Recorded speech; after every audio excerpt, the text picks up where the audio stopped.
Netcasts you love. From people you trust.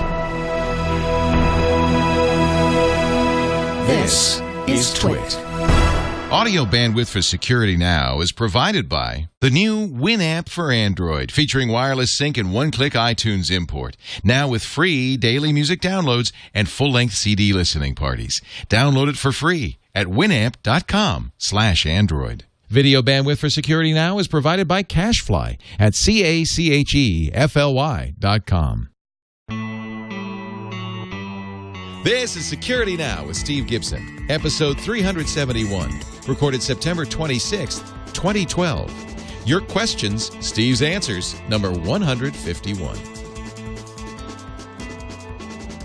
It's time for Security Now, the show that protects you and your loved ones and your privacy and all that jazz online with this guy right here, our explainer-in-chief, our security guru, Mr. Steve Gibson of GRC.com.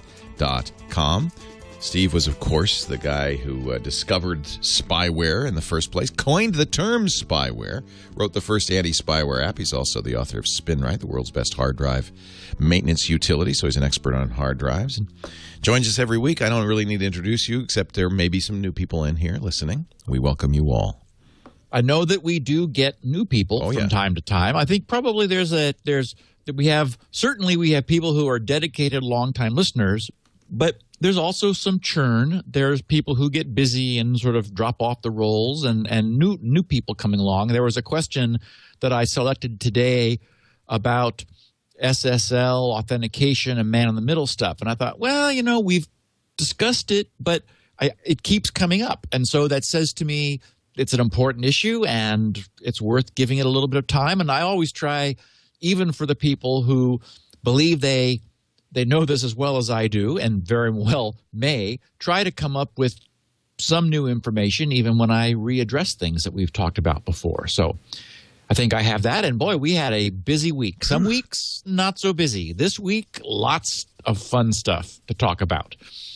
Of course, 2 days after we recorded last week's episode with Mark Rusunovich, which we got a great bunch of great feedback about, by the way. Everyone really enjoyed having Mark on, so that was neat.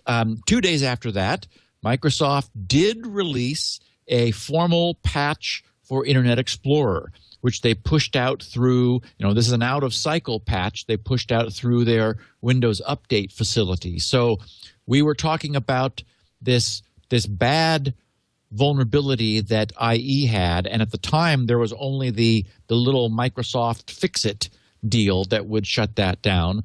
But wait, no, I'm confusing myself. That was different. This one, they were recommending an enhanced experience security, that Emmett deal, which it turns out didn't really close it down very well. So the only real advice was don't use IE. So they, as a consequence of this and the fact that this was being actively exploited in the wild, they pushed out an out-of-cycle patch. It fixed not only that, but 4 other privately reported vulnerabilities. They wrote that the security update resolves, actually I'll paraphrase, the security update resolves 1 publicly disclosed, which is the one we've been talking about, and 4 privately reported vulnerabilities in Internet Explorer. The most severe vulnerabilities could allow remote code execution if a user views a specially crafted web page using Internet Explorer. An attacker who successfully exploited any of these vulnerabilities could gain the same user rights as the current user, blah, blah, blah. We've heard that all before. This update is rated critical for IE 6, 7, 8, and 9 on Windows clients, and moderate for IE 6, 7, 8, and 9 on Windows servers. And that's because in Windows servers, the Internet Explorer runs automatically within a much more constrained environment, so it can do less damage there. And under no circumstances is IE 10 affected. Actually, IE 10 is not affecting many people's lives at this point. It's not out yet. Exactly. Yeah. So that's been taken care of pretty quickly. However, we will in a second be discussing, well, let's jump to it right now. I'll do this a little bit out of sequence. We have another massive Java exploit. What? Already? Yes. Yeah, well, Leo, that was last week. This is a new week. So this is a new one, not one you've referred to before. Never referred to this before. Jeez Louise. This is from Adam Gaudiak of Security Explorations, and this is either their 50th or 51st exploit that they have found. Wow, they should have a cake. They ought to, Oracle should be paying them. It's like, come on, let's get this fixed. Okay, so this one is really significant because it affects all Java versions since 5, which is the last 8 years worth of Java, which is all of 5, all of 6, and what we have so far of 7. And due to the back reach of this problem, they're estimating, when you update or install Java, it brags about how it's in 3 billion devices, and then it goes and tells you all the things. It's like in your shoes and all kind of everywhere.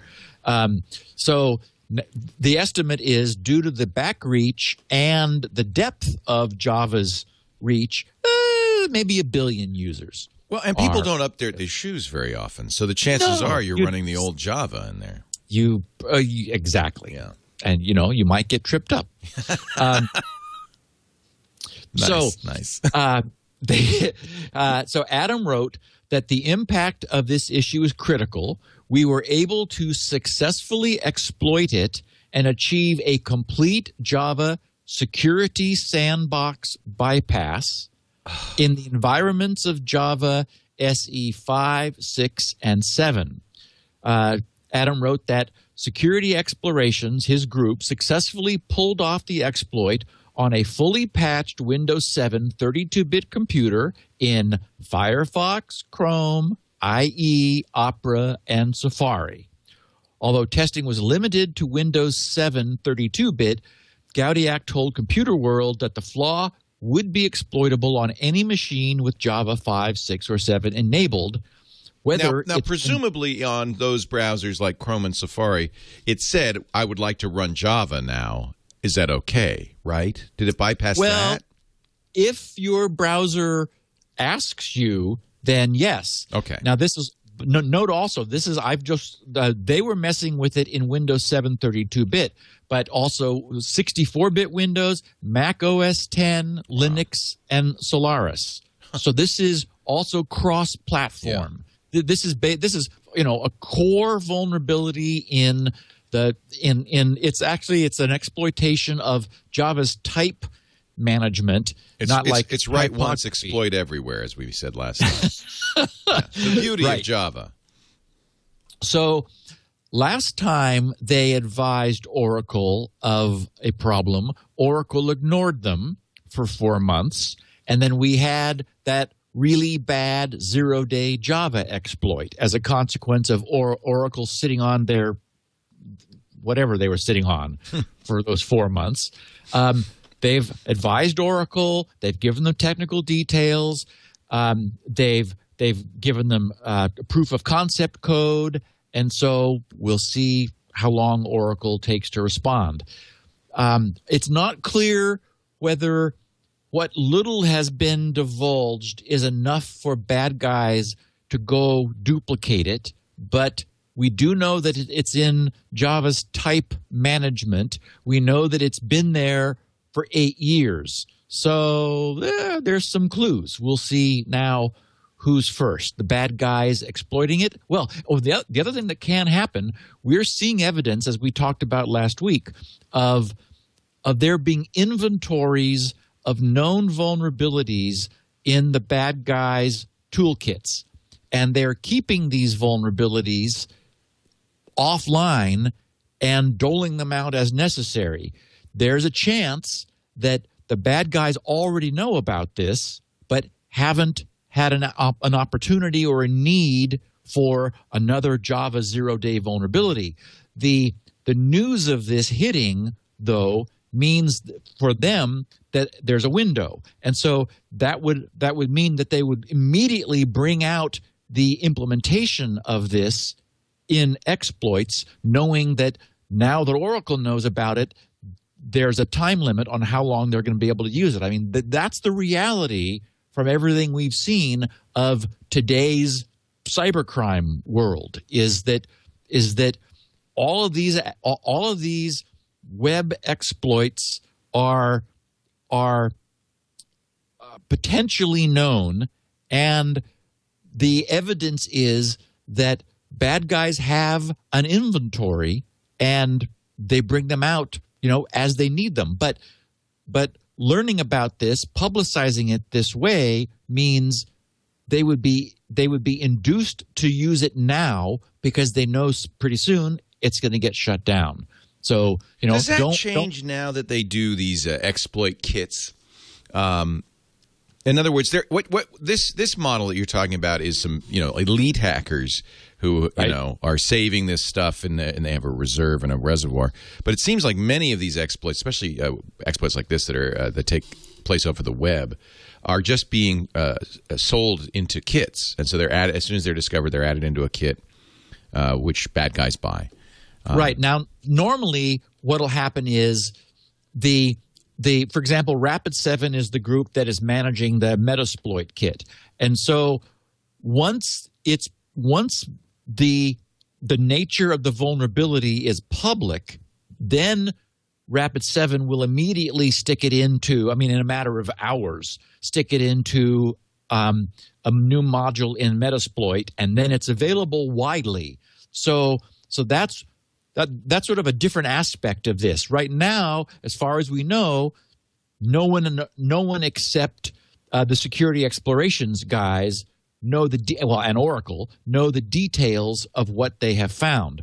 We have a few little clues, but presumably this is obscure. We don't know yet whether this exists in someone's inventory. But the Rapid7 Metasploit folks probably, unless they were really motivated to go after this, they'll wait until it appears in a zero-day vulnerability. Once that happens, then it becomes public. So essentially their role is mass availability of something that was previously limited in availability. And that's not good either. It's bad because, as you said, Leo, it turns it from something you might have to have some expertise to use into a drop-in toolkit where it's like, now we just – exactly. And so the problem here is that 8 years of this problems being present means, for example, it's in all of our DVD players. Now, that's not maybe a problem, but our DVD players are now on our networks. Right.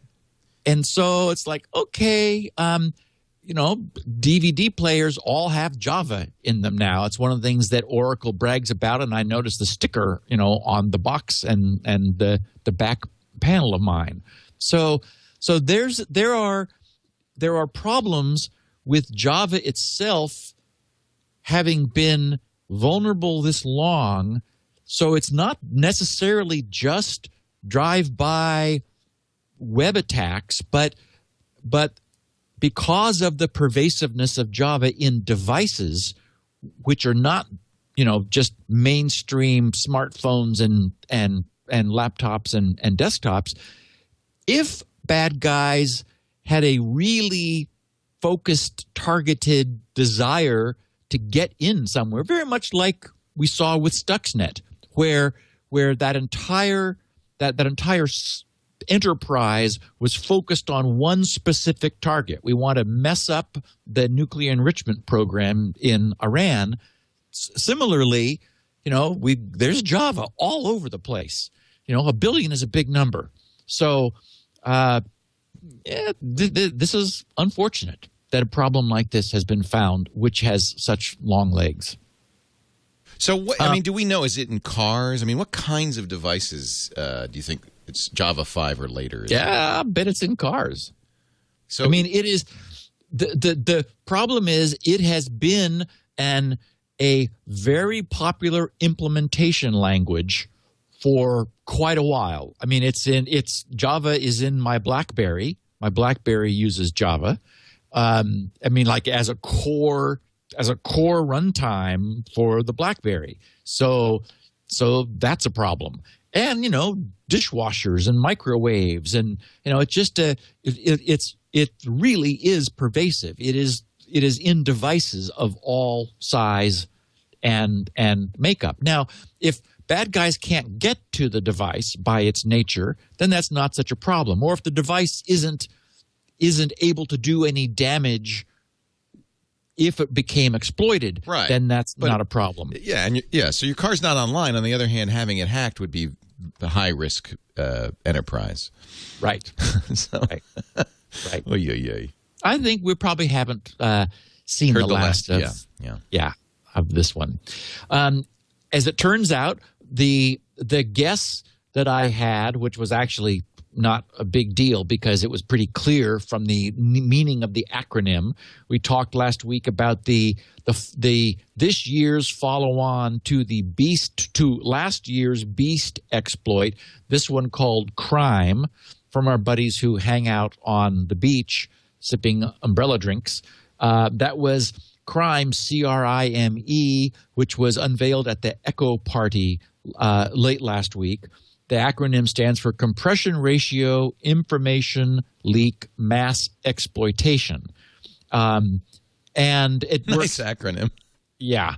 It's one of those, as you said, you reverse engineer the acronym. You say, well, let's call it crime. Yeah, retronym. We have compression ratio, CR, information, CRI. What ends with CRI? Oh, ME.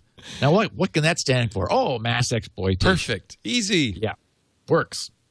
So this essentially creates a serious problem for internet on-the-fly compression because, so when we talked about this last week, I talked about how there had been mitigation already put in place. Well, what that turned out to be is Chrome and Firefox both immediately shutting down compression. Chrome and Firefox were the only two browsers which were standards compliant enough, or you might say advanced enough, to be supporting the compression, the SSL TLS compression that is in the spec and has been, I think, since 2004. It's been there for a long time. The idea being that there is a specification actually in the SSL specification for how the endpoints can negotiate and perform compression. So that's at the connection level, as opposed to at what you call the application level. At the application level, the server, the browser can say, independent of the connection, I'm able to decompress using deflate and gzip, for example. And then the server says, oh, good, we're going to save bandwidth by compressing those things before we send them to you, since you've said you know how to decompress them. So that's at the application level, or at the protocol at the HTTP protocol level. It's also possible to do compression at a lower level, down at the SSL link level, essentially. So only Chrome and Firefox ever did that. They no longer do that as a consequence of what these guys found. Also, Speedy used to do that, and Speedy no longer does that. Basically, compression has been at this level was immediately backed off of. Now, it's not news that compression can leak information. That is sort of generically. It's been well understood for many, many years that compression and privacy were at odds with each other, for exactly the reasons I explained last week, which is because the amount of compression you get is a direct function of what you're compressing. If the bad guys have any control over what is being compressed, that allows them to probe for what they don't know, what they don't have control over, which they're trying to determine. So in this attack, they arrange to put their own data in front of unknown data and then compress the entire packet. If what they're putting in front is very similar to what they don't know is behind, it compresses highly because the compressor sees that it's already seen something similar. So instead of storing it again, it just points to what it's already seen. Thus, you get the compression.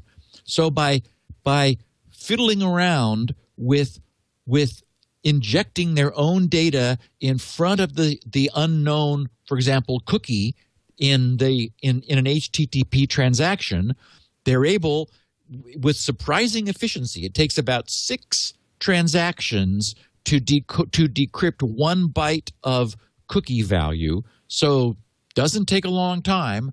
They're able to crack cookies which are being used for sessions and then hijack a session. So it, for the moment, the industry needs to rethink this. It's going to be necessary to add some protections in order to put compression back into our links. Compression is something we want. It's a tremendously efficient, especially when you're compressing like big web pages where there's just a huge amount of redundancy. You know, you've got English in large blocks of text. You've got all that HTML representation, which is highly redundant. You get a huge gain in compression. But as we've seen, it's also possible, as we now know, this was something that went from a theoretical problem in information theory, like, oh, compression and privacy are at odds, to, hey, that's true. Here's how you use that fact. And these guys have. So what's happened is the browsers have all backed off of this in order to protect us so that so we, listeners, users, don't have to do anything. The browser manufacturers have already taken care of it. That this all got shut down before this went public, so we're safe. And the problem is well understood, very clear now, and I would imagine at some point we will come up with some solutions. So, really, really interesting attack. Yeah, no kidding. God, just another one of these where, clever. It's very clever. And it's difficult to foresee these problems, but once they're made clear, we know how bad they are. A lot of news, I guess grumbling maybe is the right term, for an error message or a warning message or an advisory message that Microsoft's Hotmail began delivering since we last podcasted. People logging into Hotmail received a surprise notice that said Microsoft account passwords can contain up to 16 characters. And here's where it gets good. If you've been using a password that has more than 16 characters, enter only the first 16. Well, okay.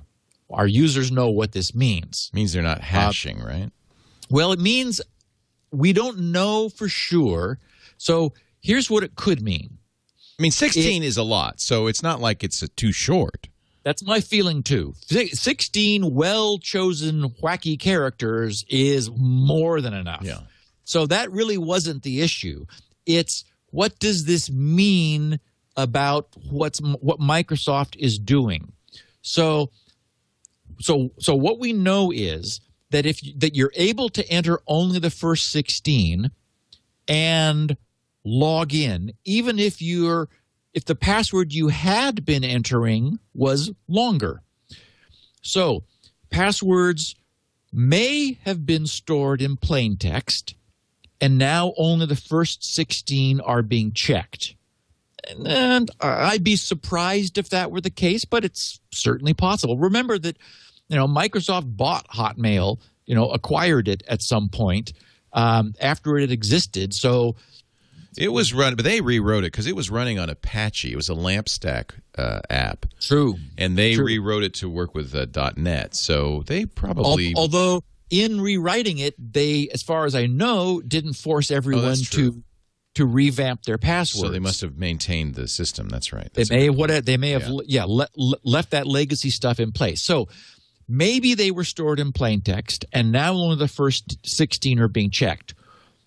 Or they may have been stored in plain text, and Microsoft recently decided to switch to hashing. And look at the news. I mean, all of this leakage of plain text passwords. Imagine that Hotmail had been in plain text, and they said, "Oh, we got to hash these passwords." So what they could have done is decide to switch to hashing, but for some reason, seems arbitrary to me, but Microsoft sometimes is inscrutable in their thinking. Maybe they decided to only use the first 16 characters in their hash. So that's a possibility.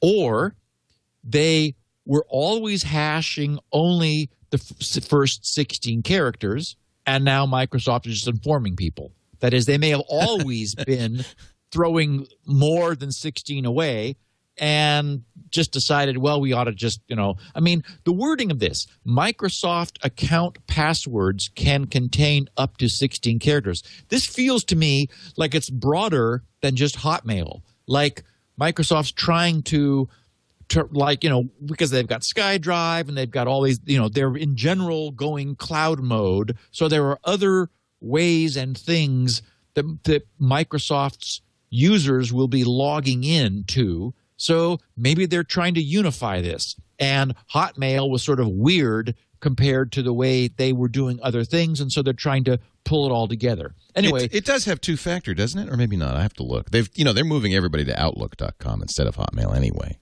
Right.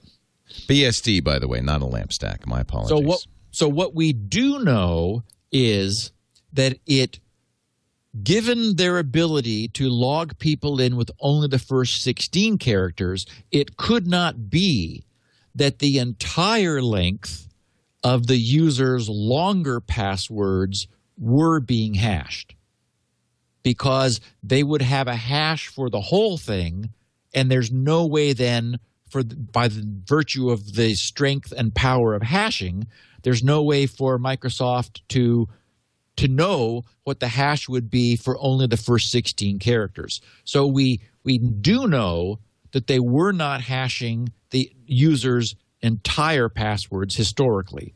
They were either in plain text, or they were only hashing the first 16 characters, or they were always only doing that. They may have switched to that, or they may have always been only hashing the first 16 characters, and now just sort of letting people know, don't bother typing anymore. You're not getting any better security.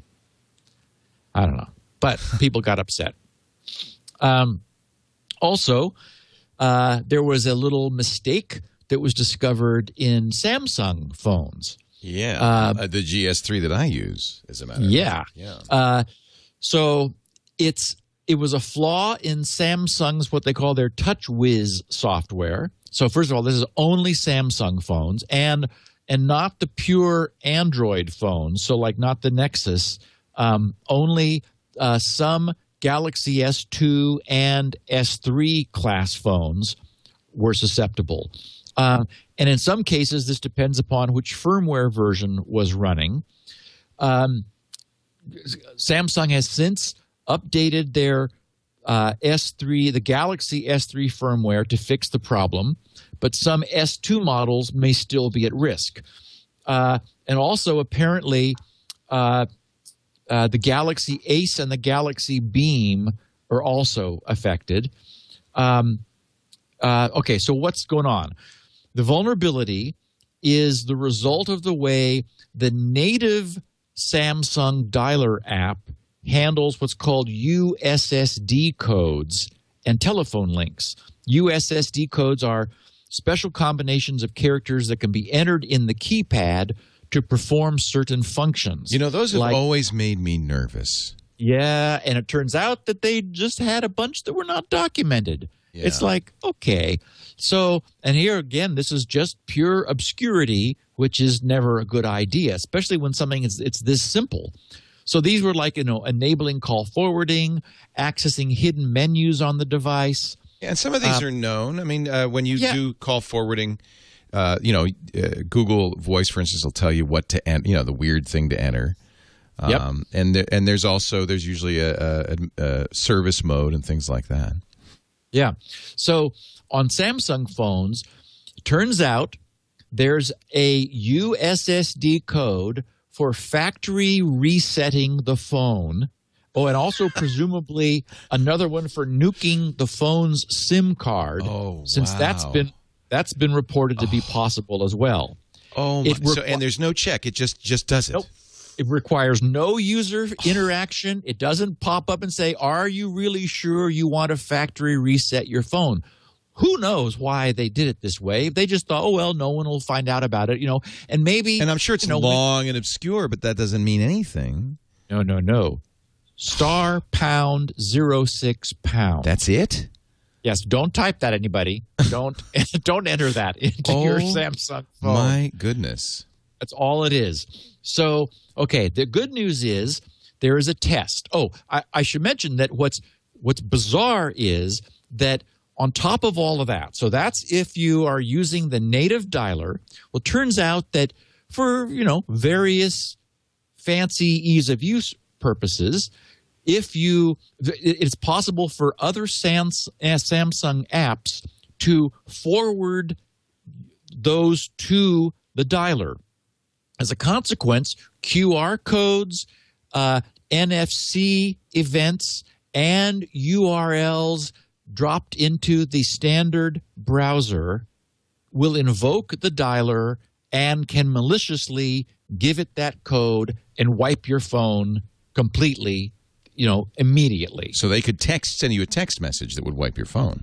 Don't know if text. No? I wouldn't be surprised, but certainly QR codes and URL. So the concern is that you could have a malicious website that would tend to be visited by Samsung owners, and they would go there and their phone would wipe itself. Wow. So there is a test for anybody who's worried or wondering. AndroidCentral.com/USSD-test. And it's a benign test. Again, AndroidCentral.com/USSD-test. Obviously, do this on your phone. On your phone, yes. You go there with your phone's native browser. Not Chrome. Somebody uses a stock browser. Okay. Your phone's stock browser. Okay. Go there, and then click the button. What will be shown if your phone is vulnerable is your own phone's IMEI number, the International Mobile Equipment Identity Number. If you see that, it's very likely that your phone is vulnerable. Wow. But if your dialer just pops up showing you either nothing or that *#06#, then that's been disabled on your firmware and you're probably safe. And Samsung did push an over-the-air update. Many of you got that today. Right. Yeah. What is that? So, AndroidCentral.com/USSD-test. Why couldn't they just make it shorter? Okay. I know. All right, I'm going to try it on mine. Now, I'm running the good news is I'm running a cyanogen mod. I'm running a mod on here, so I'm sure there are other vulnerabilities, but not that one. Now, okay, so at this point, if our users or our listeners have, for example, Galaxy S2 phones for which updated firmware is not yet available, if you switch to a third-party dialer, such as apparently there's one called Dialer One, DIALER _ONE, Dialer One isn't susceptible to this. So moving away from the Samsung dialer, it's Samsung's dialer that knows about these special codes. If you switch to a third-party dialer as your default dialer for the phone, then you'll also be safe. And you can, of course, verify that using this AndroidCentral.com test. Wow. Yeah. That's amazing. So when you get to that page, it has a test, and you have to click here to begin. Right. And then it will run the thing. And what happened with me is the dialer popped up with that string, that's that star pound. Yep. So, and then I 06 dialed it, pound. but it said nothing had happened, so. Good. It's okay. What you don't want is for it to display your IMEI. Correct. If you see that, that's not good news. And that's a much longer number. Yeah. Oh, yeah. It's like a huge serial number kind of thing. Wow. So, as you mentioned earlier, Leo, the IEEE.org website turned out to have a rather substantial username and password leak. A TA, teaching assistant at the University of Copenhagen, Radu Dragusin, reported that he found 100,000 usernames and passwords stored in plain text that had been sitting for a month on a publicly accessible FTP server belonging to the Institute of Electrical and Electronics Engineers, the IEEE. Amazing. But after finding that, he poked around the internet some more and found 15 web pages worth of 14-month-old IEEE log folders on a Russian website, which tells us that the IEEE files may have been publicly accessible for more than a year. So another instance of, information leakage from a site that we would hope would be more secure than that. And by the way, I believe Radu is a listener because he was in our chat room earlier. Oh, cool. Yeah. So there you go. Nice and job. Finally, yes, very.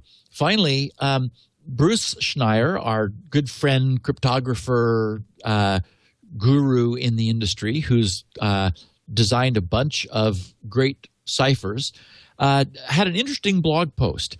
He mentioned that the 6-year running competition to select the successor to the SHA-2 or SHA-2, as it's sometimes pronounced, family of secure hash algorithms is coming to an end, and that the NIST, the standard setting body, is very near to choosing the final hash for what will be called SHA-3.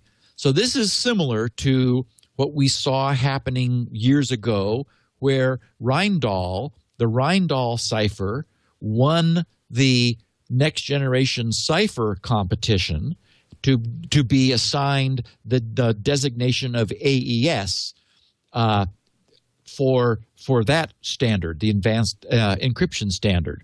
So in this case, they started off 6 years ago with 64 contenders for this title, now winnowed down to just 5, one of which is Bruce's team's own, they call it Skein, S-K-E-I-N,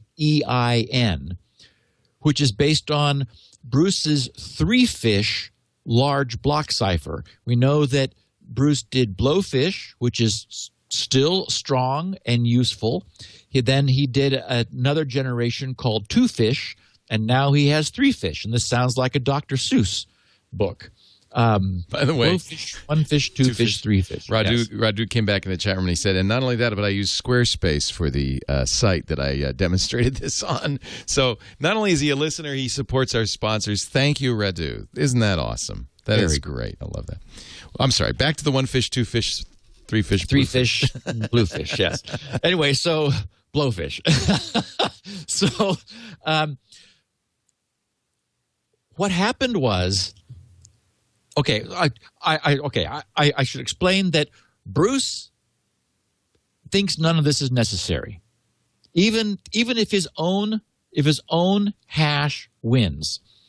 He explains in his posting that 6 years ago, this competition was initiated for the successor to the SHA-2 family because it was just assumed that with computers getting faster and crypto getting better and everybody being better at understanding vulnerabilities and cryptanalysis, the assumption was made that the SHA-2 family would not withstand the test of time.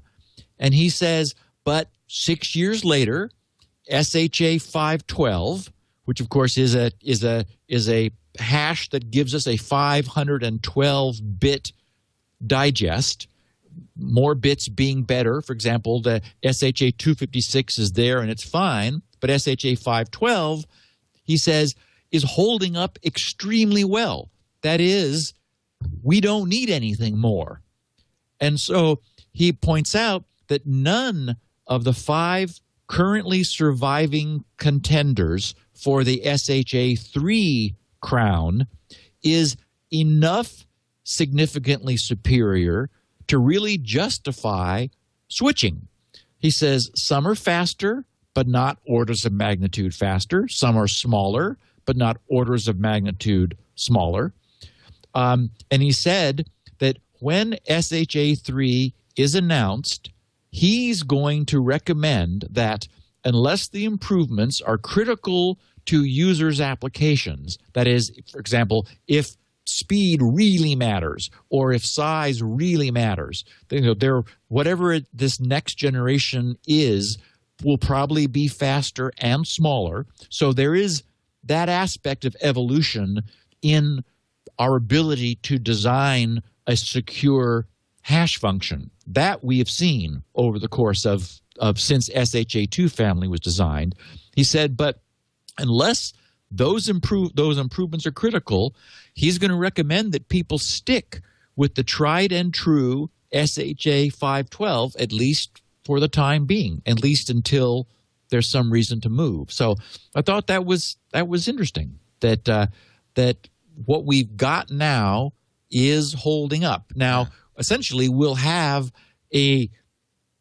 assuming that NIST does pick one, we'll have a successor sort of waiting in the wings that is ready to be deployed, and you might just, go ahead and use it for new things, but absolutely no reason, as far as we know at this point, to stop using the existing SHA-2 larger digest hashes because they're, as far as anyone knows, completely strong and solid. That's actually – how rarely do you hear that? I know. Usually it's like, oh, they're broke. No, these work.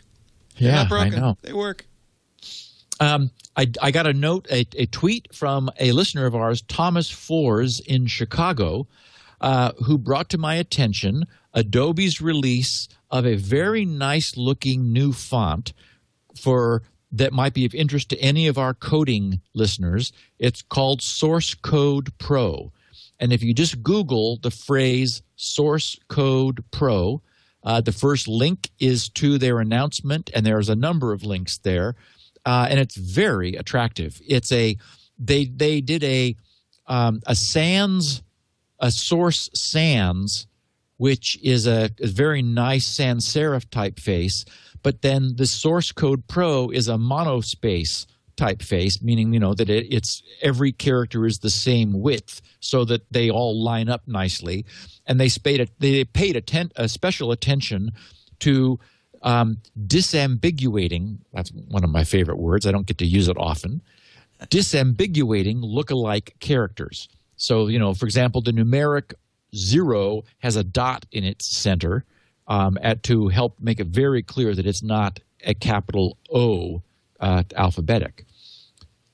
So I just want to let people know. Yeah, I like that. I tell you, because I have passwords that have zeros, big capital zeros, and capital O's and zeros in them, and I can never tell the difference. I like a font that'll let me know that. Yep, and like the number 1 and the lowercase L, those get confused, and so this is very nice. They did a great job of making them extremely clear. Good. And then finally, we've talked about this before, or actually relative to Nevada, but just yesterday, California joined Nevada in officially allowing autonomous self-driving automobiles on the roads. And it's like, okay, I guess if you look at the car passing you and there's no one there, it's not, you're not seeing a ghost. That's just Google driving by. Did you see the announcement where Jerry Brown's talking about it? And of course, Sergey Brin's there in his Google glasses. I guess he wears them all the time now. And it's just strange as heck. I mean, it feels like it should have been Arnold Schwarzenegger. Then it would have been like, okay, the Terminator, I get it. Right. But it was a weird picture. I'll see if I can find that. So the news is that Arizona, Hawaii, Florida, and Oklahoma, for some reason, are also currently considering similar legislation. I am curious about why Florida and Oklahoma and Hawaii and Arizona, but well, they're going for every state eventually. That's the idea. Yeah. And I've been meaning to mention that I'm still on my stair climber reading Kill Decision by Daniel Suarez, and it is just terrific. He's great. So when you get through with 0 Day and Trojan Horse, Mark Rusanovich's books, if you haven't picked up Kill Decision, I'm just really enjoying it. It's great writing. Very nice, Steve Gibson. I just wanted to pass along before you. I know we would probably want to do a Spinrite and everything, but Radu, as I mentioned, the guy who discovered the IEEE flaw, is in our chat room, and he just passed along. He said, "Here's the tweet that this is the site that he announced this on," and he said to me and to Squarespace, "I want to say I'm a happy customer. Slashdot could not bring this IEEE log down that he created, and look at all the bandwidth. All of a sudden, the 74,000 page views at the peak, 60,000. yeah. So that's cool. That's really great, Radu. It's nice to have you as a Security Now listener. They're doing big things. Can I also mention Teespring real quickly? I just want to. There's only a few days. There's like 2 weeks left on this unique T-shirt, and we will send you one, Steve. By the way, because I think we send all the hosts. So this is just something a little different that we're doing.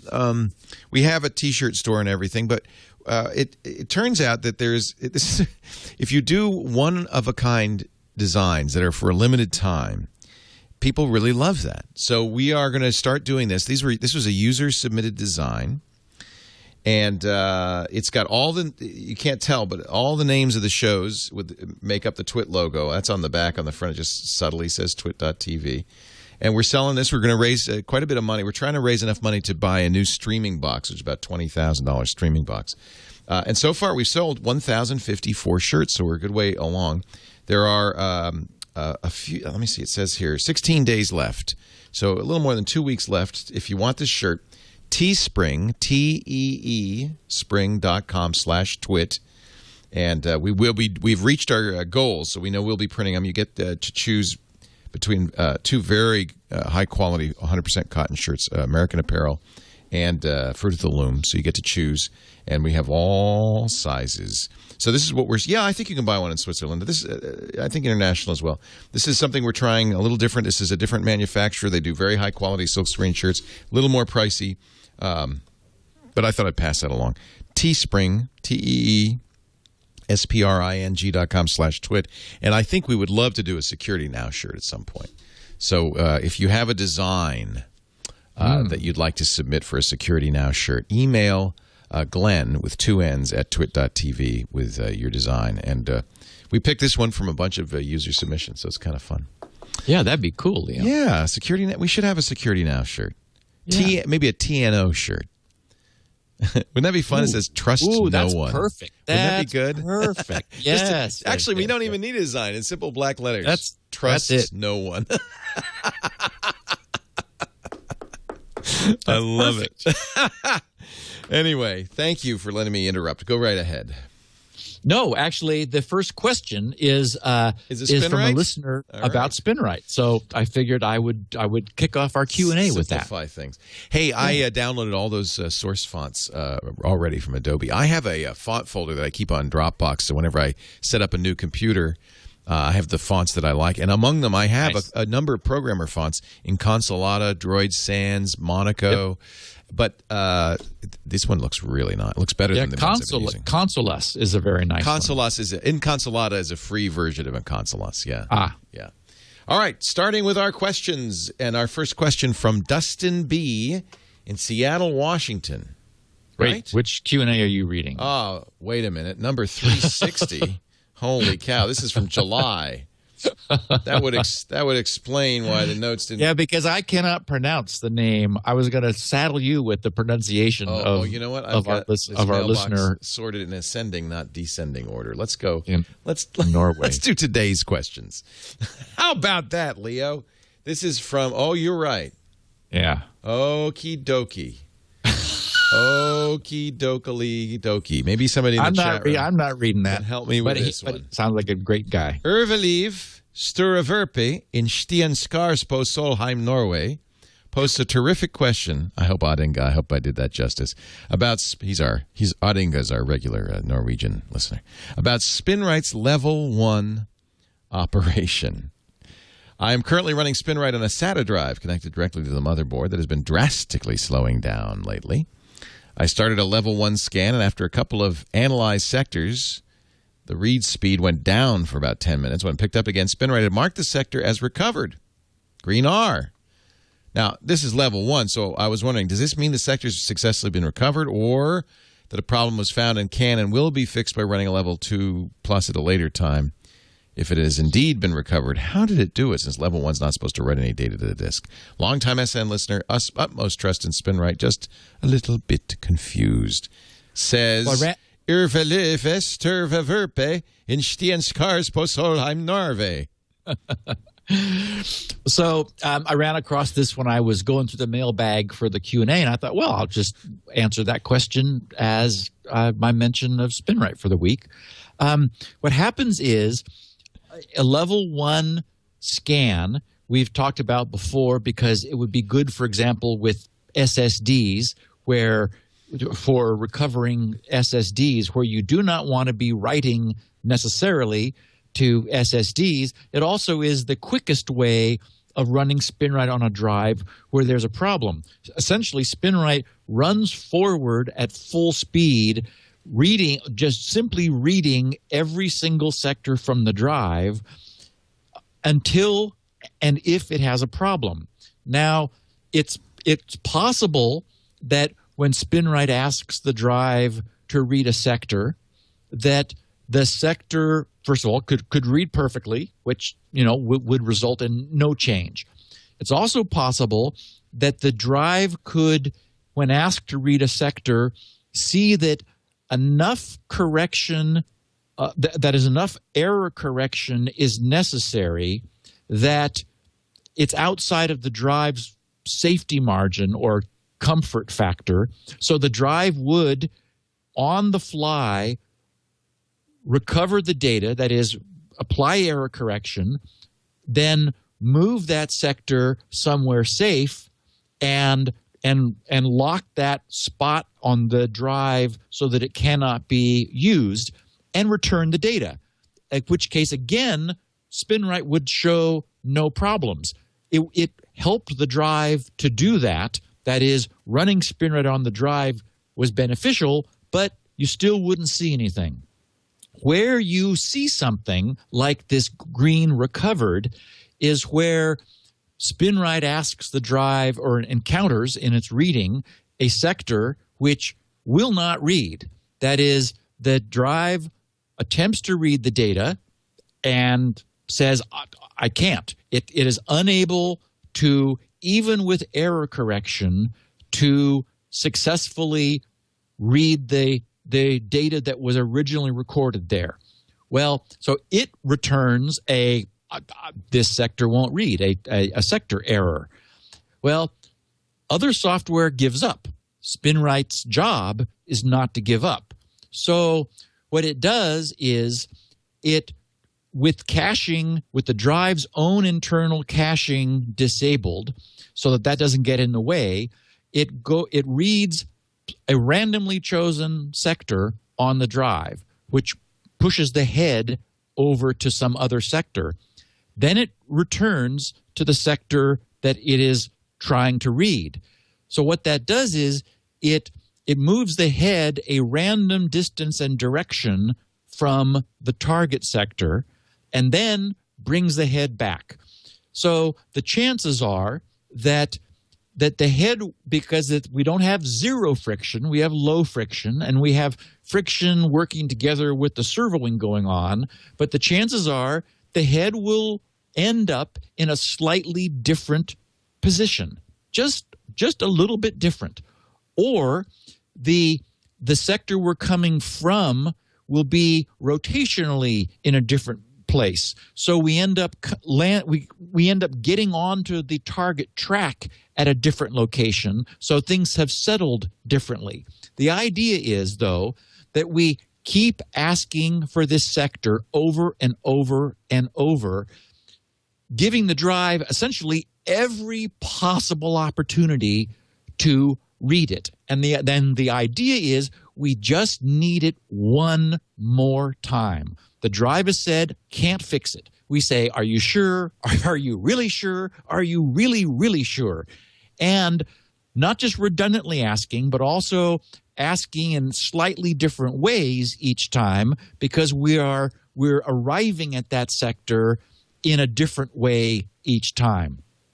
Finally, and this is what I can't pronounce his name, Irvliv. I'm just making it up. What he saw and what so many of our users find is that, yes, Spinrite, by being really patient and persistent, gets the drive to read the sector just one last time. The drive says, oh my God, I got it. I was able to correct it. It sees that it was probably at the limit of its ability to perform error correction to recover the sector, but that's fine. That's all it needed, was one last success.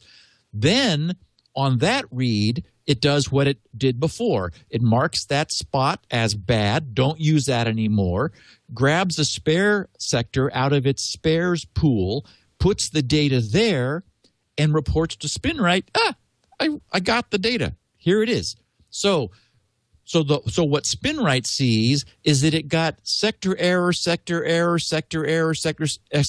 many, many times, and then finally a successful read. So the data got recovered. It puts a green R there and moves on.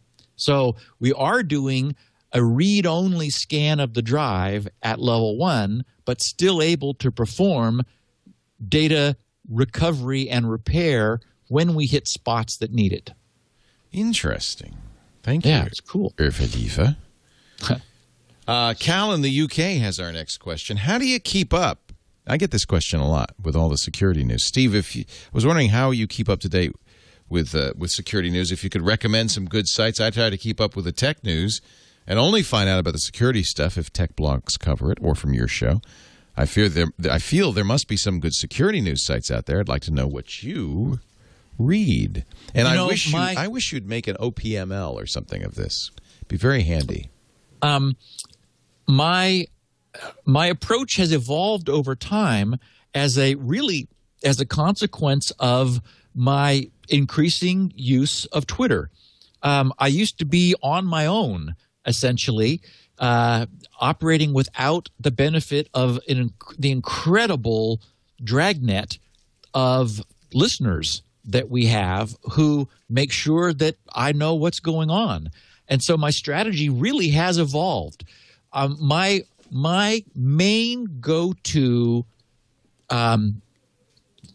it's not a site, resource, is the SANS Security Institute, SANS. It's possible to subscribe to their mailing list, and they send out a couple times a week various types of news, and they do a compendium very nicely organized of what's happening. So, they're very active in tracking what's going on. And so I was relying on them almost exclusively. I mean, I would sort of, we have Brian Krebs and we have, other security columns and things, but there wasn't anything really very organized for me except the SANS Security Institute it was my crucial resource. And now what's happened is thanks to, SGGRC on Twitter, we've got all of these listeners who themselves have all these resources that they're checking. I mean, I see /dot.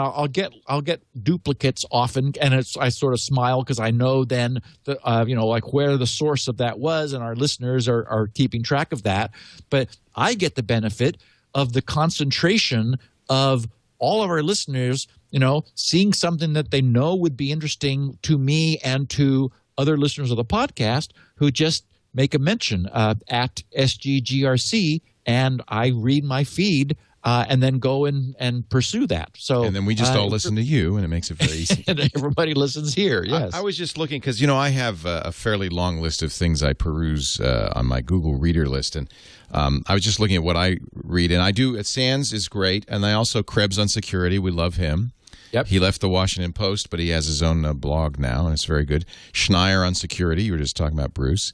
Yep. And then there's a security focus site that I also, from years gone by, used to follow. Security Focus. So those four are pretty good sources of information for me.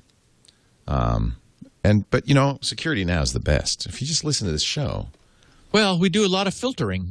There's stuff that is like, doesn't quite make the cut. And I try to make those decisions and make them correctly. Yeah. Very nice. Always good to know. Mark in China has a problem. He's worried. Worried about man in the middle. Man in the middle. Could be a problem. He says, Stephen Leo, thank you for an informative podcast and elevating my status in the family to super geek and tech support hero. I admit to not understanding everything, but I eagerly listen every week in the hope that my IQ might increase. I'm an English expat living and working in China. Please withhold my name and exact location. And I did. Not his real name. I'm confused on an issue and I would like a clarification. I understand SSL and TLS are secure, and that as long as I'm connected this way, I'm safe. However, I seem to remember Leo mentioning if an employee in the U.S. accesses a secure website from within the company network, the employer could be a man in the middle. My question is Leo right? And if so, if the company was expanded to a country, say China, could there always be a man in the middle or perhaps a country in the middle? Am I confusing secure and non-secure corporate men in the middle? Thank you for all the wonderful shows, all the hard work you put into every one. As a suggestion for a future episode, maybe you can enlighten your followers on the measures, length, scale, and complexity of nations who want to censor the internet. The politics don't interest me. The technical aspect does. And, that's timely because Iran just announced that it's going to do a private internet with no Google. Yep. So is Leo full of it? Oh, Leo, you've been listening to this podcast for too long. And this is the question that I referred to as something that we've talked about a number of times, but I see it in various forms when I run through the mailbag. So I thought I would just give a brief review. SSL provides three things. It provides privacy, and we get that from encryption. It provides integrity, and we get that from provisions in the protocol that prevent anything from being modified. So not only is it encrypted, but we would detect and then reject any changes in the data. And then finally, it provides authentication. So the way this works is, and it's very clever, when we connect to a remote website, it declares its identity with a certificate, which it sends us while we're connecting. Well, we have no way of knowing whether we believe that or not. So its declaration of its identity is signed, cryptographically signed by a third party. And the presumption is that that third party is uninterested in our communication, and it is representing that the entity whose certificate it signed is who they said they were. That is, that entity had to prove its identity to this third party, the so-called certificate authority, and then the certificate authority, the CA, signed their certificate attesting to the fact that proof had been provided. So when we receive the certificate from the website, we verify that the certificate has been signed by that certificate authority, and we accept that authority's assertion. That is, it's a certificate authority that we trust, we meaning our browser and we. So how does that all sounds good. How does that break down? Well, that breaks down if our browser has been given an additional certificate authority. For example, in a corporate setting, there might be an SSL filtering firewall or proxy. And the way it works is when our browser attempts to connect, for example, securely to Google, that connection has to go out from inside the corporation across the corporation's boundary with the firewall there. The firewall, instead of just passing the connection through as we would like for privacy, it accepts the connection on behalf of Google, which is not what we want. But what it does is, on the fly, it synthesizes a valid certificate and it signs it and returns it to our browser. Now, our browser would not only accept a certificate signed by our corporation firewall. Steve, you're starting to break up a little bit. I don't know what happened. Did the jitter just go through the roof there? I wonder if it's us. Oh. Question 4, Mr. G. Question 4 is from Andrew Stevenson in Dorset, and he very kindly provides the pronunciation. Dorset, UK. Software firewalls? What's the point? A friend said to me the other day, why do you run a software firewall when you already have a router? That's how they say it in Dorset. That got me thinking, and I wanted to hear what you thought about having a software firewall installed, as well as having a router, which contains NAT and firewall technologies. I personally have a desktop machine that never leaves the protection of my home network. I have a feeling that having a software firewall is a good thing in terms of security, as relying on a single form of defense is never a good idea. I also feel the fine-tuning of a software firewall and an IDS, intrusion detection system, also makes me more secure. Also, that the software firewall is protecting me from other nodes on the local network, rather than just incoming internet traffic. Exactly. My feeling is that our software firewalls are unintrusive enough that they're just not a problem. We have interfaces, like the operating system has interfaces that allows it to ask for inbound, to deliberately ask to allow inbound traffic when and where it wants. And that the rest of the time, having the protection of dropping packets which are not expected and are unwanted is a good thing. I mean, really, a firewall sounds like a big deal. All it is something that looks at some characteristics of data arriving on the wire and decides whether to pass it on upward into the computer or just say, I don't think we need that. And so it's sort of impressive sounding, but in implementation, it's not that big a deal. So I absolutely feel that since it's not something that requires constant maintenance and tending, it's just not in your way any longer. I mean, I absolutely like the idea of operating behind a NAT router. That kind of border protection makes lots of sense.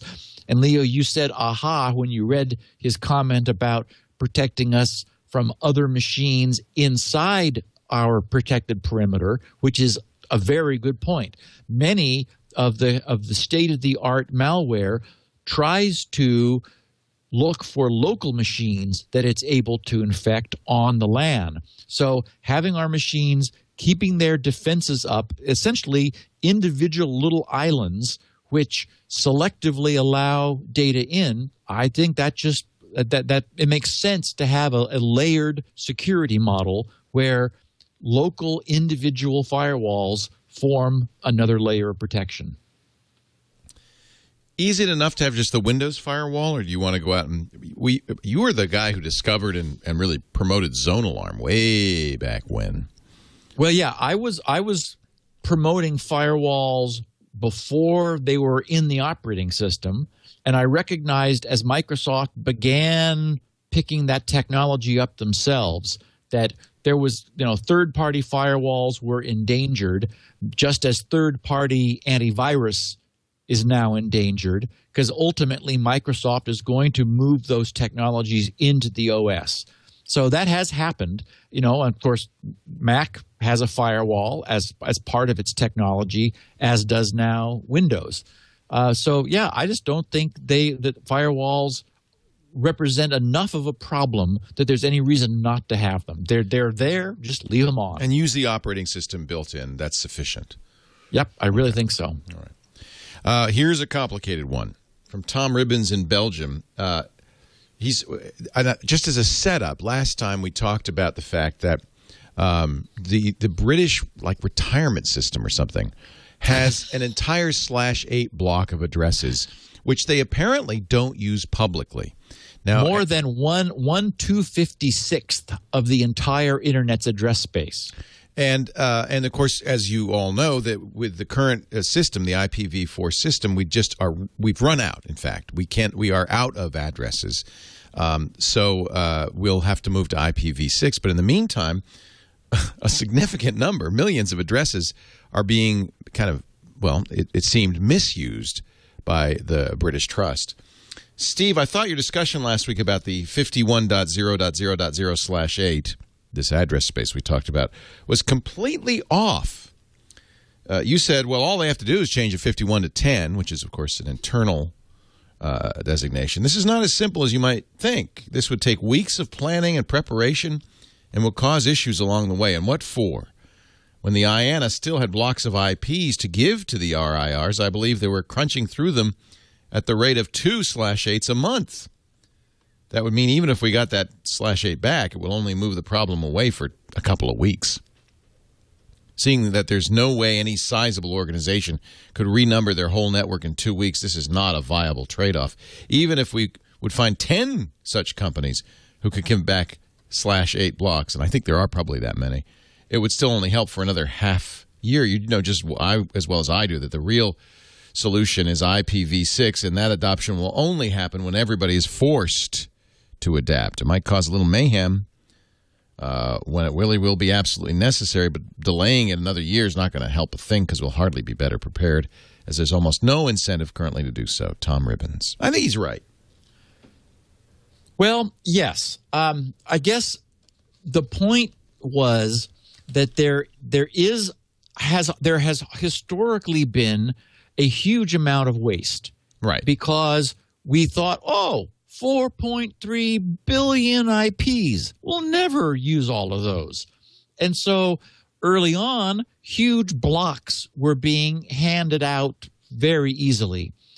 So what the way I view this is sort of a struggle with tension.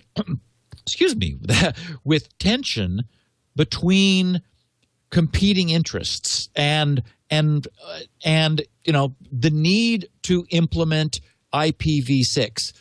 The problem is people who already have allocations of IPv4 IPs, they want to keep them. they've had them for a long time. They figure that they're entitled to do so, and they probably have a good point. They could make that case convincingly. At the same time, we need to move to IPv6, but it is a pain. I mean, it requires the replacement and upgrading in some cases of entire networks and switches and routers within a company. And you could also argue that any company that already has IPv4 is disinclined to move away from 4 over to 6. IPv4 addressing will never go away. I mean, probably never. It was first. It will continue to be supported. New allocations will, at some point, will have to be IPv6. But at the same time, looking at huge blocks of unused IPv4 does create some tension, because it would be easier to reuse that than it would be to make the move to IPv6. So first of all, I mean, the one area where I disagree with Tom is the rate of consumption. It is no longer the case that /8s are being consumed at the rate of several a month. Remember, a /8, as I mentioned before, is a huge chunk of the internet. It's about a 200th of the internet, of the entire address space. That's massive. So today, now that we know IPv4 IPs are so scarce, they are being managed far more carefully than they were in the past. So I just sort of see this as a set of competing pressures. There is pressure to better use existing IPv4 space. There is pressure to move to IPv6, and we are running out of IPv4 space over time. Yet people who have large allocations of IPv4 that they are not using, there's some argument to be made for freeing some of that up to release some of the pressure. But yes, ultimately, new people are going to have to be using IPv6. We'll get to a point where there will be no more IPv4 space. Yikes. Yeah. Yeah, I mean, and it seems wasteful. I guess you could go back and forth on this. And there's a large camp of people that say, well, look, we just got to have the pain or it's not going to happen. Yeah. And I'm not sure I disagree with that. Because I don't know if I think what's going to happen is you're going to have ISP NAT. We're never going to go to V6 at home. It's going to be the ISPs who do it all. And we're actually... Yeah. Go ahead. Well, imagine that a company said to another, a squatter, we'll pay you X amount of money for a chunk of your IPv4 space that you're not using, because it's easier for us and more cost-effective for us to do that than it is to move our infrastructure to IPv6. So, that may happen. I did see some dollar signs associated with the value of IPv4 space, and it was stunning. Well, yeah, especially it gets more valuable as there's less of it. Yeah, I just think that what we'll see is future, like existing companies that have been around that have IPv4 probably get to keep it. Now, if they're offered chunks of money that makes where it makes sense for them to move, well, maybe they'll choose to give up some. Yeah. But new allocations will probably be by virtue of the fact that there won't be a choice, will be in IPv6. Question 6 is Chad Jacobson, Burlington, Vermont. He wonders about LastPass. He's quoting the transcription from Elaine of episode 369. Quote, I brought up IMDb, the Internet Movie Database, which I poke around from time to time, and this was an app on my iPad. Same experience under Firefox, for example, in Windows, and it prompted me to log in with IMDb, Amazon, Facebook, or Google. And I thought, Amazon? What? And sure enough, If I click on Amazon, I jump over to Amazon. LastPass sees that I'm being prompted to log into Amazon, does that for me, and I'm back to IMDb, having logged in, and it knows my name. You were talking about Oath. Right. The ability to use a trusted third party for logins. Actually, OAuth. OAuth. Right. This is an Oath. This is OAuth. As an iPad owner and LastPass Premium customer myself, my first question is, were you browsing in the LastPass tab when this automatic login took place? Since to my best of my knowledge, LastPass does not, unfortunately, integrate directly into Safari or any other browser on either the iPhone or the iPad. I frequently forget to start my browsing sessions within LastPass on my iPad, and should I need to log in somewhere, I'm forced to move my session over to the LastPass app or copy over my very forgettable LastPass-generated passwords into my browser. You may have covered my second question in a past episode, but why can't LastPass be integrated directly into iPhone and iPad browsers? Would Apple need to give away the keys to its iOS kingdom to make this happen? Does the nature of iOS make it functionally impossible, or is it the functionality of LastPass that makes that level of integration unfeasible? My thanks to you and Leo for what is without a doubt the finest technology netcast available. I will continue to consume every episode as long as you are willing to produce them. Chad Jacobson, also a very satisfied Spinrite owner. So, question one first. Question, yeah. Yeah, a couple things. I tried to recreate that on my iPad and didn't see what I remember seeing. So I may have misspoken, and this was the behavior I had in Windows with Firefox. Well, and I'll tell you what might have happened. If you picked Facebook or Twitter, the iPad iOS preserves your Facebook and Twitter for a while, and Facebook since iOS 6 credentials and does the login for you. So Amazon, it would not have done that. But had you said, "Oh, let me use the Facebook login," the iOS will. My experience has been will do that for you automatically. Once you verify Facebook and Twitter connections on the iPad or iPhone, it will log you in to other sites through those places. Okay, so that's maybe what happened. Yeah. For what it's worth, I feel like Chad and I are on exactly the same page, and probably many of our listeners are, and that is this annoyance that iOS and iOS's Safari mini browser is unable to integrate with LastPass. This, of course, is by Apple's design. You bet. They do not have a Safari plug-in ecosystem and don't want one. And you can see why they don't want one. Yes. It's a security issue, absolutely. Yes, absolutely. And so I similarly use LastPass tab when I'm needing to log in somewhere, and I have no idea what my password is on many obscure websites. LastPass knows what it is, and so I have to switch over to that browser and happily use it to log me in. It's the same browser. It's using the WebKit. It's using the same technology, same stuff. Yep. If you're a pro user, you get LastPass tab as a feature, and I keep forgetting to use that. But I probably should make that my default browser almost.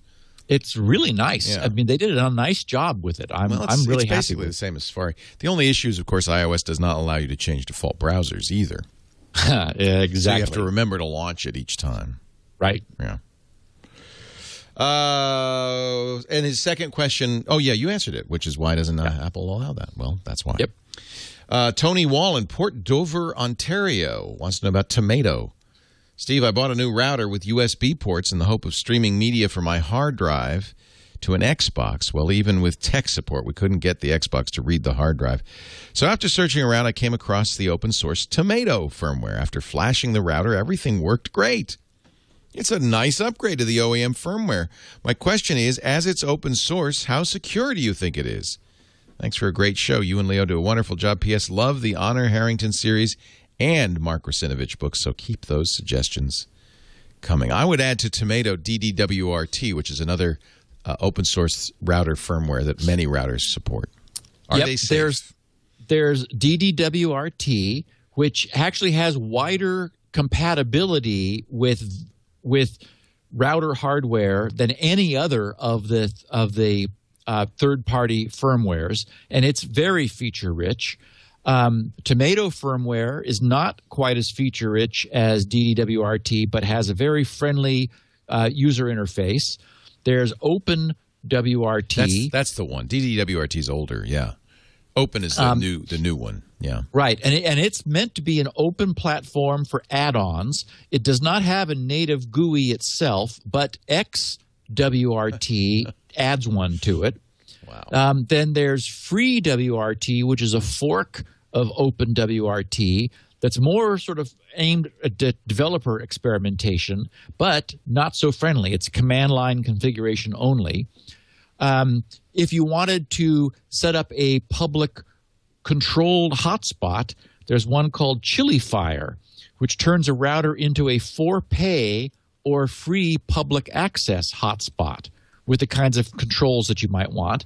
And then there's finally one called Gargoyle, which does not have lots of features, but it does offer lots of bandwidth management, like bandwidth management quotas and network access rules. So there's a bunch of different firmwares available. It sounded a little bit like Tony hadn't encountered this before and wanted some assurance that, for example, Tomato, which is oddly named, is a good one, and it absolutely is. You know, you and I, Leo, have heard about it for years, yep, and know of it and recommend it. So I would say you could absolutely use that and really any of those with confidence. Colleen put Tomato on a lot of our old Linksys routers, and we do a know-how episode on how to flash your router firmware. I think we used can't remember. I thought we used OpenWRT. Anyway, Know-how 3 has that. twit.tv/KH, and episode 3 will tell you how to do it. Michael in Europe raises a very good point about a fundamental OAuth weakness and how someone might steal an unwitting person's logon credentials. Steve, while I'm sure OAuth is a great solution for avid Security Now listeners, I'm worried about the millions of less tech-savvy computer users like my mom who come across OAuth and get used to it. Wouldn't it be easy to put up a number of malicious websites and online shops that leave the impressions of forwarding users for authentication purposes to a faked Facebook, Amazon, or Google site, then just grab their logon credentials? If the faked authentication site looks real, I'm sure many less security-aware users wouldn't even recognize that the fake OAuth page is sitting on some domain other than Facebook, Amazon, or Google and readily fill in the username and password. In the case of Amazon, the password thief could be out doing his shopping in a matter of minutes. Of course, one could try to educate people to pay attention to the domain that they're forwarded to when using OAuth, but that doesn't seem to be a working solution for people that are already challenged with the many do's and don'ts of using a computer. LastPass could be a solution, as it probably wouldn't readily fill in your login credentials on a faked OAuth Facebook password or Amazon or Google site, but that would require use of LastPass in the first place, which one can't really expect from millions of Internet users that might be easily tricked with this scam. What are your thoughts? Keep up the great work, Michael. That is really a good point. Consider what the beauty of OAuth, exactly as we were just talking about, for example, when I had the experience of logging into IMDb, is it says it offers you a menu, and we've always, we're seeing increasingly often, log in with your Facebook ID. So more and more sites are doing that. People are saying, oh, yeah, that's what I do. I log into sites with my Facebook ID. And so they click on that. Well, and you bounce over to your Facebook, to the Facebook login and enter your credentials there. And then you submit that and you bounce back. Michael's point is that the taking you to that Facebook site is under control of the site you're logging, the primary site you're logging into. So what if it takes you instead to faceback.com, which is a domain they own, and presents you with the facebook.com lookalike login page and acquire your Facebook credentials just like that? So here, this is a classic instance of where ease of use is a really great feature, but it's abused because, the very ease of use gets us accustomed to it, and we stop really paying attention to see where we are. And I think this is, mark my words, this is going to happen. We will see somebody, once OAuth becomes popular, people are going to create fraudulent, bounce sites that you get taken to in order to steal those popular credentials. It's foreseeable, and I don't see any way around it. It's easy enough to create a fake Facebook site and get people to go there by clicking a link on an email or a text message or whatever. That's but remember, here they control where you go. So you say, yes, I want to log in with Facebook, and you're blinked over to a site, assuming that it's Facebook, that looks like Facebook. How many people are going to carefully look at the URL to make sure that's in fact where they are? Right. It's going to get abused. Jeff Hornig in Indianapolis suggests maybe it's time to revisit the question of periodic password changes. Guys, thanks for all you do to make our cyber world more secure. I think with some of the topics you've covered recently, perhaps it's time to revisit the periodic password change option. Here's my top 5 list of occasional change rationales. Number 5, your phone and tablet display it as you type. Most people don't change this setting. Number 4, when email accounts are hijacked, the hijacker does not have to make his presence known. He's watching your online accounts, contacts, etc. He assumes you're using this password elsewhere. Only changing it can kick him out. Number 3, in corporate settings, it's very easy to have your password seen when you enter it several times a day. Number 2, hopefully you're listening to Steve Gibson and will make a better password now than you did years ago. Number 1 reason for changing your passwords from time to time, Matt Honan. I know everyone railed against this last time it came up, but I think most of the argument against it boiled down to convenience. Keep up the good work. Thanks for having Mark Grasinovich on. Love his books, Jeff Hornig. So this was interesting. I'm still, I guess, somewhat dubious about the need to change a really good password just because a month or two of use or maybe a year has gone by. But Jeff's point is that there is some level of leakage or potential leakage, and that changing those passwords periodically makes some sense.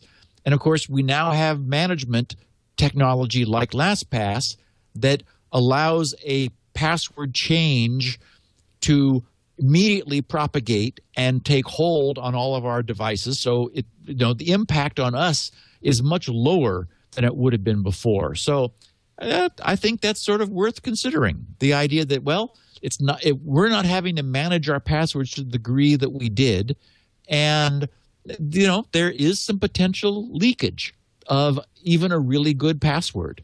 So I guess I'm still not hugely moved, but I can certainly see Jeff's point. We'll leave it as up to you, listening at home, as to what you wish to do. But I think what we were talking or railing against was these kind of mandatory, you must change your password every 3 months. Yes. Dropbox, just for reasons I don't know why, made me change my passwords, which was not a minor inconvenience because I use Dropbox on a lot of machines, etc. Right. And in fact, what was ironic is because I knew I was going to have to enter it on a mobile and so forth all over again, I made it a much easier to remember password. Because I had a LastPass generated password, and I thought, well, if I'm going to have to enter this 20 more times everywhere, fortunately, I did not have to enter it because the token was not invalidated by the new password, which seems to me a flaw. Yeah, that's odd. So I did create a new password, but I didn't have to re-enter it on most of my mobile devices. They already had a token. You were still logged in with the old password. Seems like Dropbox kind of dropped the ball on that one. They should have invalidated the tokens, shouldn't they? Otherwise, what's the point? Yeah. So I'm kind of doubly angry at them. Vern Mastel at the Bismarck Public Library, Bismarck, North Dakota, shares some very real-world experiences with antivirus solutions. I admin the Windows network for a medium-sized public library. The system has more than 200 computers of all varieties, from Windows 2000 to Windows Server 2008 R2. All machines, Windows 2000, wow. All machines, it's like Steve Gibson, are patched on schedule, except for Windows 2000. Have unused or unneeded ports and services closed or disabled, have commercial antiviruses, but still, in the past 3 years, I've had plenty of encounters with malware infections on staff machines, always as a result of drive-by downloads from hostile websites. For many years, I used Symantec antivirus products. They failed repeatedly. I have tried others with similar results. Licenses are expensive, several $1,000s a year, lots of money out the window. I've taken the opportunity when faced with compromised machines to test all the various malware detection and removal tools I could get my hands on. My success rate with this approach is 0, 100% failure. Usually, the tool finds nothing wrong when it could actually be run.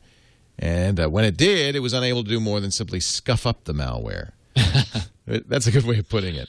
It was like shooting a pistol at a tank. I always end up formatting and reloading the computer. I no longer waste my time testing. I simply go directly to the wipe and reload. Of all the different software products we have on our computers, antivirus, anti-malware products are the only ones I can't actually test. Sure, I could feed iCar files to the AV, but that's hardly a definitive test. Out in the real world, my real world, it's a total bust. I read all the published test reports about how well the commercial products work, but I no longer believe them because I've never been able to reproduce the results. I cannot get a list of websites, say 10 or 20, known to be malicious, and then use sacrificial machines to test the functionality of the antivirus, anti-malware. Instead, I'm just burned over and over. I've contacted all the major anti-vendors about this. None of them will cooperate. Trust us, our products work. That'll be $2,250, please. And by that, I mean $2,250. Oh, and yes, we do take credit cards. Here's a challenge for you. If you were in a situation, how would you test an antivirus product? Thanks for listening. He's got a good point. No, you can't test it in the wild very effectively. I mean, you can only test it, with these fake. iCar is a kind of a synthetic test. It's a virus bundle, which all the anti-malware companies know what's in there. So they make sure they pass that test. They're going to pass that one. Yeah, I mean, I really sympathize with Vern. I remember there was a period when a good friend of mine, who's really at the expert level with computers. You met Bob when we were up in Vancouver. Oh yeah. He just got a bee in his bonnet once because some friend of his got their machine infected, and he was determined he was going to remove this malware. And he just kept calling every couple hours and asking what I thought and asking if I'd heard of this file and so forth. And I mean, he really knew Windows inside and out. And he was never able to root this thing out of the machine. It had just dug itself in and hidden parts of itself and renamed critical files. And I mean, it was impossible to remove it. So I got a kick out of Vern's comment about just scuffing up the malware and, being unable to get rid of it. And I don't want to say that AV is a scam. It's not that, certainly. I know that it provides benefits for people, or I know that it can. But, when Microsoft began offering their own solutions, it was easy for me to say, I'm just going to use that. I'm going to use Microsoft Security Essentials. It's continuing to score well and get good marks, and it's there, and Microsoft doesn't want Windows infected, and I never bet against Microsoft on things that they really care about. They generally end up winning in the long run. So, and you and I, Leo, have historically been not big users of third-party AV. We just really watch our behavior. And, of course, Vern doesn't have that opportunity because he knows people are going to behave badly in the library. Yep. He's got a 200-machine network of, miscreants that are going to, constantly cause a headache. So I could sympathize, and I really get his frustration. I don't know. I don't think there is a solution.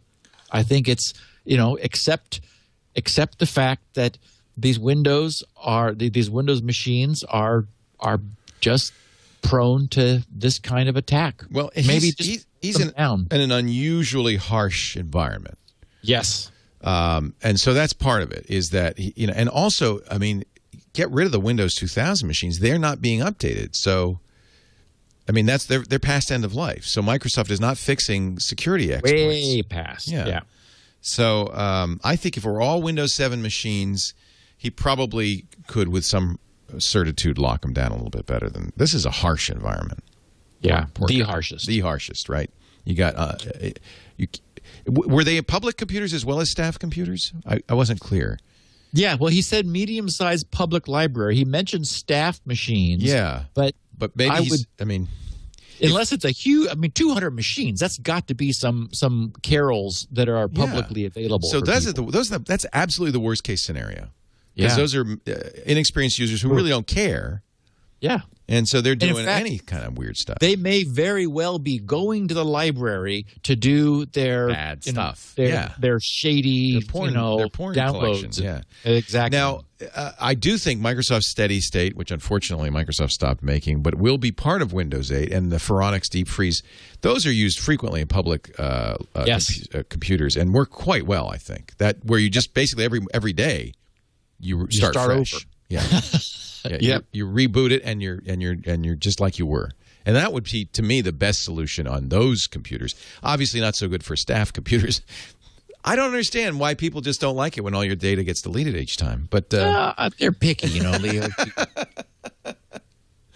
But for the public computers, and maybe he is doing that. Maybe these are only the staff computers that are really a problem. I would like tomato basil soup. Thank you very much. I was just being asked a question, and that was the answer. You know what it means? It's time for lunch. Time to say goodbye to Steve Gibson of GRC. He is the creator and the guy behind the best hard drive utility ever made. People sometimes say, "Oh, come on, Check Disk or Norton Disk Doctor." You don't understand. You don't understand. Steve invented Spinrite before these programs came out. He was the original. And since he wouldn't license it to these guys, they invented their own reverse engineered, not so good version. There's one and only one. Spinrite, baby. GRC.com is a place to get it. You can also find free stuff, lots of it. In fact, Steve's really a good Samaritan. He gives away a lot more. This is the only thing he charges for. Although are you still working on this encryption solution thing you were going to do? Yeah, it's there. I need to get a bunch of the things I've almost finished, and then it's time to get back and give Spinrite some time and catch it up with some things that have occurred interesting. Since 6.0 was finished. So I'm going to do a 6.1, which will be free for all users of Spinrite because I feel it's my responsibility to keep it current. Yeah. And then I'll look around and decide what makes the most sense once I've got Spinrite current. As long as you keep doing security now, I don't care what you do with the rest of your life. I'll be right here every week, my friend. I just want to see you here on Wednesdays. Absolutely. 11 a.m. Pacific, 2 p.m. Eastern Time, 1800 UTC. Watch live at twit.tv. Radu did. But you can also listen after the fact. On-demand versions are available in a variety of formats. In fact, this show is available in more formats than any other. There's a transcription that Steve pays for and gets done, and that's on his website, as well as a 16 kilobit audio version, which is the smallest multimedia version of the show. We have larger, higher quality audio and as well as video available on twit.tv/SN. Yep. Hey, Steve, great show. Do we know what we're doing next week, or is it a question? I've had near field technology on my mind a lot lately. So I think we need to talk about the technology of near field because it's being adopted in phones and in laptops, and it makes me nervous. So let's maybe take a look at whether that's justified. Very timely, because NFC – well, Apple decided not to put it in the iPhone, but it is in increasing number of Android phones. It's in my Galaxy S3. And I got it in my BlackBerry. Yeah. So NFC, which is a near-field variant of RFID. Yep. And we've done an RFID show, have we? Yeah. So maybe we need to we have to talk how does this stuff work. It's a fascinating thing because these things are passive, but but from inductance they get. I mean, it's really a clever hack. Yeah, it's cool. They're like little transponders. I have this is an NFC tag, which Samsung sells, but other companies sell these. And if you look on the back of it, it's circuitry. Yeah. It's really kind of cool. All right. There's memory on that. That's amazing. There's non-volatile memory. There's counters. It's powered by it's passive and powered by from the reader. Isn't that wild? Anyway, that would be a good topic. Well, if you want to do that next week, I'm all ears. But I think we're gonna plow into that and figure out what's going on. Good. Make sure you tune in next week and every week for Security Now. I'll see you next time, Steve. Thanks, Leo. Security Now.